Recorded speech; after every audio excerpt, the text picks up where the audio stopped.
This is for you, y'all. I think as an artist, you have to figure out the type of artist you want to be. And that in turn means that whatever energy you giving, you got to keep it. You got to keep that energy going. So if you want to be trapped out, trap rap, bang bang, shoot 'em up, that's your prerogative. But it's got to be your truth because that's the energy you're gonna always get back. If you're gonna be, if all your songs are gonna be about sex and about the raunchiest of things, it has to be who you are, because the worst thing that's gonna happen is that the song that blows up for you is the song you don't like, that isn't true to you. It's like sending out a tweet that you thought was a joke and then it goes viral, and it's like, I tweet all of these other things and then this thing is the one that goes viral, right? So telling the truth will always get you through, because if it's your truth and you like the way it came out, then the people that love your music will always want to hear you tell that truth all the time. And you don't mind telling that truth because it's your life, or it was your life at one point. You got to know who you want to be, because you can go out here and make a whole bunch of stuff that ain't true to who you are, and people will always know you as that guy or that girl that did that. And it'll get annoying, and it'll stress you out, and then you want to quit because you want to do other things, but you're not. It's hard for you to be anything else because you've given them a lie for your whole career, or for the first year of your career. It's hard to get out of that lie because everybody likes that thing. You know what I'm saying? So that's what it means to tell the truth for me. So being passionate about something versus being good is extremely important. I don't really get stressed out with music when it comes to like performing and stuff like that. I don't really have a whole lot of anxiety about that stuff, because where I came from, there's real life physical repercussions to not doing what you're supposed to do on a football field. You run the wrong route, you're getting hit. And getting hit does not feel good. Headaches are not good. Concussions are not great.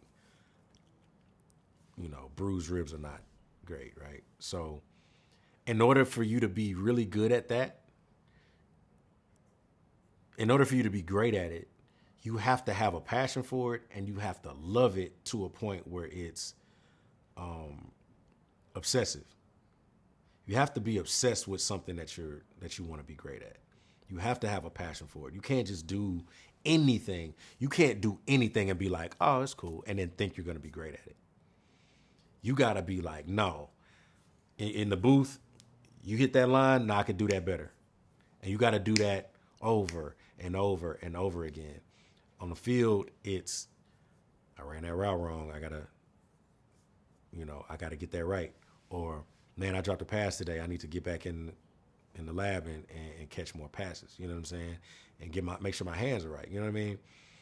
So whatever it is that you do, having a passion for it is what's going to carry you through this, because all the times where you don't want to do it anymore, the passion carries you through. I've quit music 22 times in my head. The passion is, man, I think I can write to this. I can do this. I can make better music than I made before. Or, man, I get to walk out here in front of these 300 people or 500 people or 10,000 people and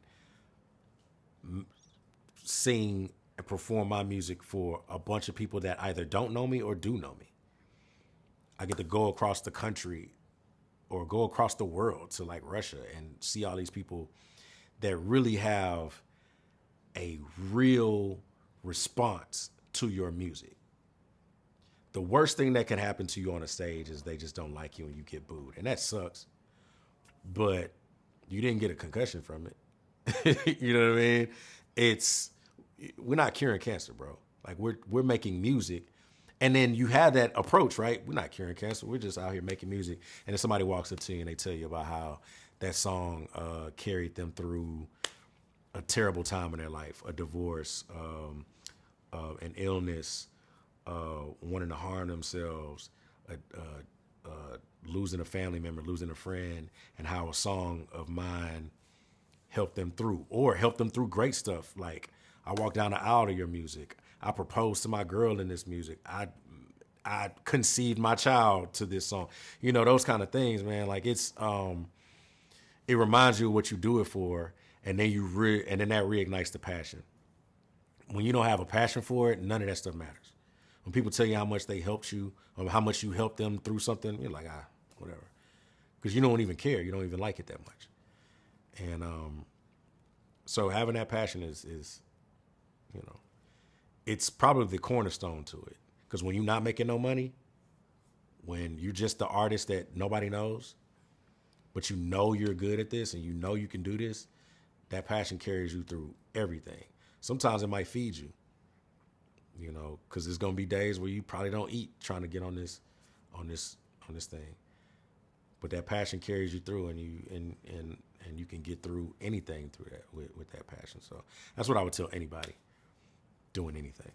I've definitely suffered from imposter syndrome at times, like especially before the albums come out.